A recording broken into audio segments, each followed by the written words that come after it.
This DAO can take over the Solana ecosystem very quickly. Stay tuned to find out which one that is.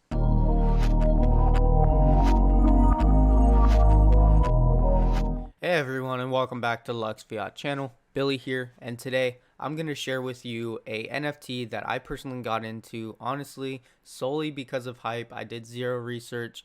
Their first project did very well, which is what gave me the immediate green light to go ahead and make the most degenerate play I've ever made.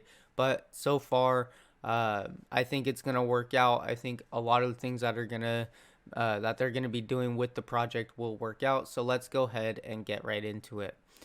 With that being said, remember, none of this is financial advice. It is for educational and entertainment purposes only, so don't take it as financial advice.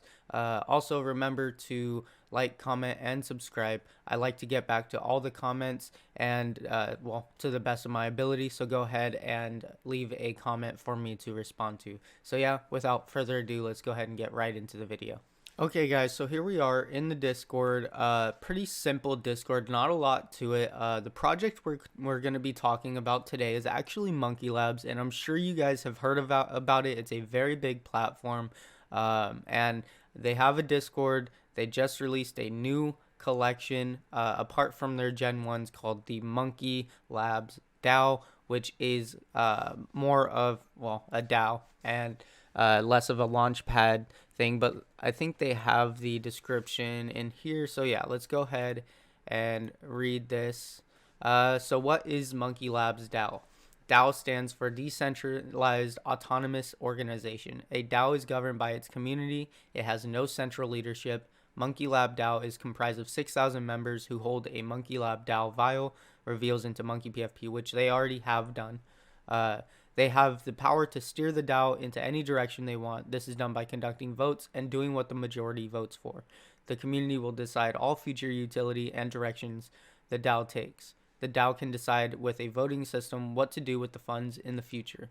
What do I get for holding? 100% of the royalties from the collection goes towards the DAO community wallet. These funds will be used for any expenses the DAO may incur based on the community's decisions. The DAO will also provide a vetting service for MonkeLab.io clients. 100% of all revenue from the vetting service will go directly towards DAO holders.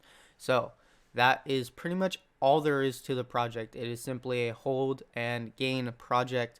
Once it starts getting to actually going, so right now, they're building it up. We finally have the DAO suggestions. This actually just came out yesterday. I woke up today and this was already here. We really only had the DAO chat before, and so they're starting to move on this. The one thing that caught my eye was 100% of the revenue going to the DAO holders from the vetting service, and 100% of the revenue from royalties and stuff goes into the DAO wallet, which is huge. I also mentioned, I think a while back, that DAOs were going to be a huge part of what NFTs are and how they operate, and now that's becoming a major part of what NFTs are. And so it's just a thing to take a look at. If you're an artist or you're trying to release your own collection, honestly, a lot of these teams are starting to do DAOs because it's just a community run thing. It's easy to manage because you just hire on some community people and they run it all. And then, no one can complain because they're all voting on the same things. And if they vote on something, then, it is what it is. They either made a profit or they lost. And now, a word from our sponsor, MetaFest 22.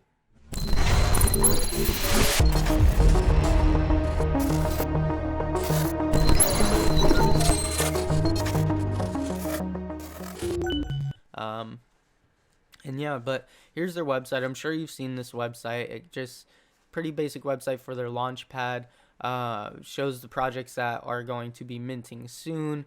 Tells you what a lab monkey is. This is what their first generation is. It is a revenue sharing thing for their launchpad. 50% of all revenue from their launchpad goes to holders of this NFT, which is paid out. I think it's weekly, but here are some of the so it's weekly. Here are some of the payouts that they've already done, just to show that they do it. last week's was 0.86. That's crazy. So a lot of potential here, at least for the DAO as well. If it probably won't be to that caliber, I think it will have somewhat of a similar impact though. But yeah, I mean their website's just mostly about their launchpad. Not a lot here, mostly to um, explain a lot about what they have coming up, the projects that are going to be releasing. They have a Rad Rugs section where you can get a audit performed by Rad Rugs, I believe, um, or all projects get a free Rad Rug verification. So if you want to list your project on here, you get a free Rad Rug verification if you opt for it, which I don't see why you wouldn't. It is probably one of the best things to kind of gauge the community and tell them, yeah, hey, we are trustworthy and we don't want to rug you. Here's their about section. You can go to MonkeLabsDAO/about to kind of read more on this. But here are their scientists, a lot of Boryoku Dragons investors that are working on this, their Discord and Twitter. So yeah, that's pretty much all there is on their website. It is a launchpad. There is a lot of lashback for launchpads themselves right now just because of all the rugs that are actually happening. But my opinion on that is, yeah, to some degree, it's a launchpad's fault. But at the end of the day, who's really deciding to rug the people? It's the project at the end of the day. It's not like Monkey Labs is coinciding with these projects and being like, okay, so yeah, you're gonna rug here, and we're gonna take this and that and this and that. I'm sure when the project rugs, Monkey Labs doesn't even get paid, because actually I'm not entirely sure on that. I'm sure you do have to pay them before you actually get listed on there, but hey, it might be a cash grab, but at the end of the day, it is a business, and it's the same thing as, let's say, GameStop selling a game that was let's say this whole Cyberpunk deal. If you were in gaming back in 2020 when Cyberpunk released, the whole thing on that's the same exact thing. The game wasn't ready. A lot of people got refunds. They felt like they were scammed by the game. And again, completely different scenarios, but it does kind of tie in together just to kind of give me an analogy to explain myself. It is solely on the developer, but it's not on the distributor of the game.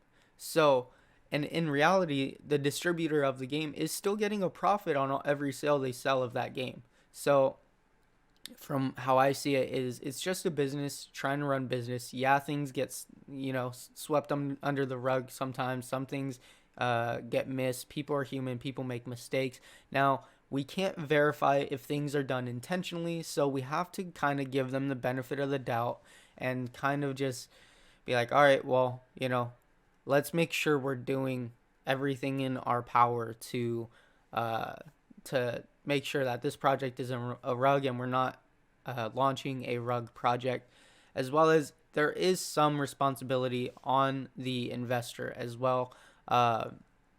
Me personally, I haven't been rugged yet. I'm not saying it's impossible, but it's been pretty easy to avoid thus far. There's been a couple where I've thought about getting in, saw some red flags, and then I didn't mint, and it ended up being a blue chip. I think Best Buds was actually one of them.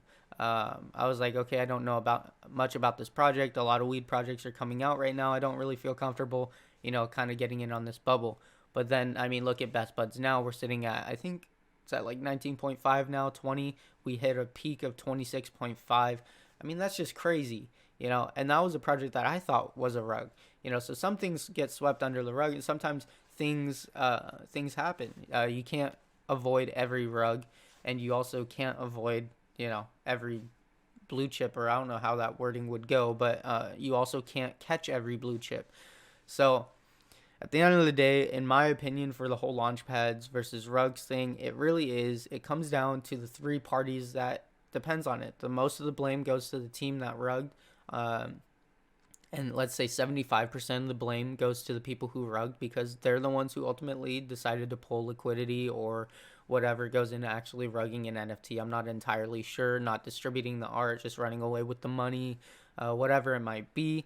And then I would say like 20% of it is on the Launchpad, because they do have systems in check to kind of do that, especially with Monkey Labs having a rad rug certification. If they don't opt into that, like, make that a requirement. Seriously, make that a requirement, instead of optional, because that will probably help a lot.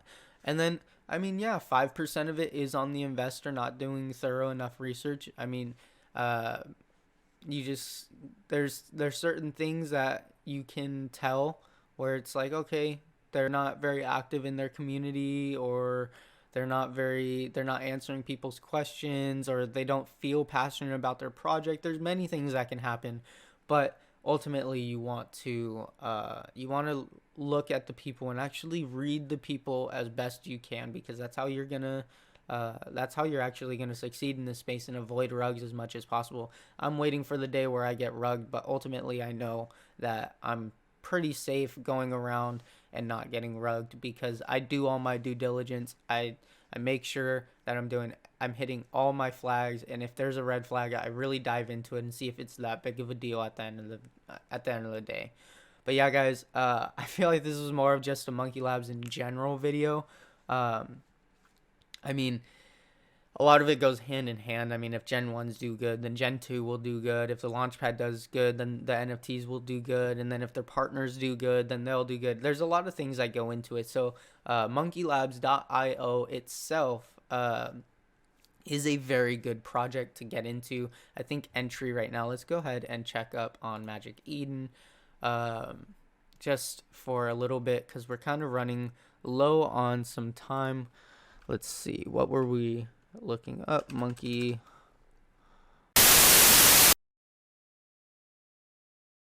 Mr. President, this looks really bad, sir. The doctor's research was leaked and it has left unrest within the country. This is not good.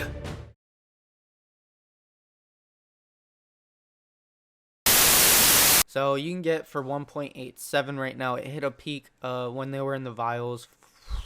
I think 3.4, something like that. So you're about half off right now. You have 773 listed out of 6,000, which is pretty good.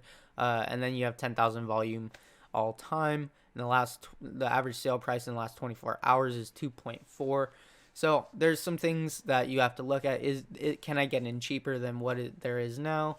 And is it really going to go up? If we look at their Gen 1s are sitting around 19 to 20 from what I remember. They actually took a massive dip, 15.8. I remember when these things were at like 35. So these things are actually taking a big dump. Maybe it's time to load up and get 50% of their revenue. Sorry for the abrupt cut. The recording just kind of stopped on its own, but I was getting to the end of the video anyways. There's probably some stuff I'm going to cut out of it just because I kind of ramble on about a lot. But yeah, guys, I hope you found the video informative and helpful. And if you did, go ahead and leave a like, comment, and subscribe down below. And I'll be sure to get back to every single one of the comments that are down there. And yeah, guys, I hope you found it informative. And just remember, none of this is financial advice. It's for educational purposes only. And yeah, make informed decisions, and I'll see you in the next one. Peace.